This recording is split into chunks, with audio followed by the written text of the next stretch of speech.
लोग करे आरज़ू,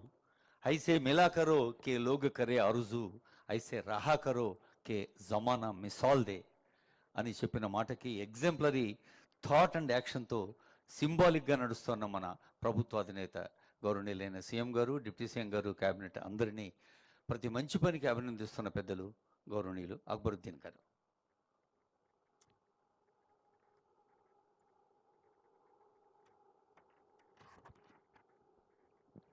बिस्मिल्लाहिर्रहमानिर्रहीम. ऑनरेबल चीफ मिनिस्टर साहब, मोहतरम रेवंत रेड्डी साहब, मोहतरम डिप्टी चीफ मिनिस्टर साहब भट्टी विक्रमा साहब, सदर प्रदेश कांग्रेस महेश कुमार गौड़ साहब, दीगर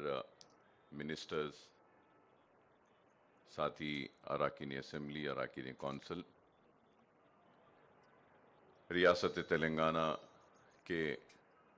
नौजवानों की तरफ से और बिलखुसूस माइनॉरिटीज़ व मुस्लिम नौजवानों की तरफ से मैं हुकूमत का और चीफ मिनिस्टर साहब का और डिप्टी चीफ मिनिस्टर और सारे वज़रा का और कांग्रेस के सारे क़ायदीन को मुबारकबाद देता हूँ कि आज आप राजीव युवा जो स्कीम है नौजवानों को रोज़गार देने के लिए युवा विकासम की, इसके लिए मुबारकबाद देता हूँ. और साथ ही साथ ये भी ज़रूर कहूँगा कि नौजवान डिग्री और तालीम हासिल करने के बाद भी रोज़गार के लिए परेशान है और बेशुमार वादे किए गए थे. तो किसी ने कहा कि साल में 2 करोड़ नौकरियां देंगे, तो किसी ने कहा कि बेरोज़गारी को दूर करेंगे, महंगाई को कम करेंगे, लेकिन बोलने वालों ने अपने किसी वादे को पूरा नहीं किया. लेकिन रेवंत रेड्डी साहब की हुकूमत आज आहिस्ता ही सही अपने किए गए वादों को पूरा करने की कोशिश कर रही है और उसी कोशिश का एक हिस्सा युवा विकासम, राजीव युवा विकासम की ये स्कीम का आगाज़ होने जा रहा है,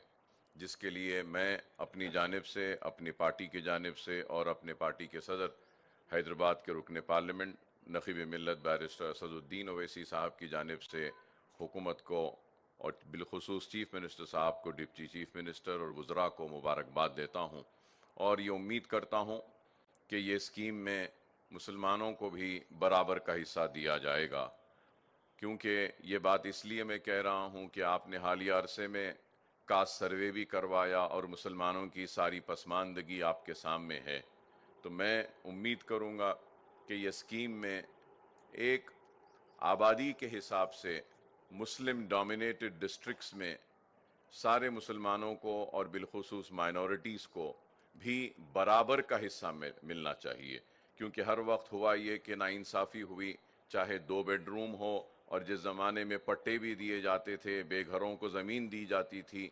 और घर दिया जाता था, तो उस वक्त भी नाइंसाफ़ी हुई और परसेंटेज 1 या 2% ही मुसलमानों का रहता था. तो हमने नुमाइंदगी की असम्बली और अर्बन और रूरल एरियाज़ में आबादी के हिसाब से 10% और 20% एलोकेशंस कैसा भी मुसलमान और माइनॉरिटीज़ को होने का एक जियो निकाला था. तो मैं उम्मीद करूँगा कि आपकी ये स्कीम कामयाब होगी और कई नौजवानों को अपने पैरों पे खड़े होने का मौका मिलेगा, उनकी ज़िंदगी में खुशहाली आएगी, तरक्की आएगी और मुस्लिम नौजवान जो बेरोज़गार हैं उनको भी इस स्कीम के ज़रिए बराबर हिस्सा मिलेगा उनकी आबादी के हिसाब से और उनकी ज़िंदगियों में भी खुशहाली आएगी. तो मैं फिर से मुबारकबाद देता हूँ और रमज़ान के इस बाबरकत महीने में अल्लाह से दुआ करता हूँ कि अल्लाह सुब्हानहू व तआला इस स्कीम को कामयाब करे, कामरानी दे और इस स्कीम के ज़रिए बेरोज़गार और अपने पैरों पे खड़े होने वालों, ख्वाहिश रखने वालों को कामयाबी व कामरानी मिली. बहुत बहुत शुक्रिया. पर नजर रखने के लिए हमारे चैनल को लाइक, शेयर और सब्सक्राइब जरूर कीजिए. Crime control news Hyderabad.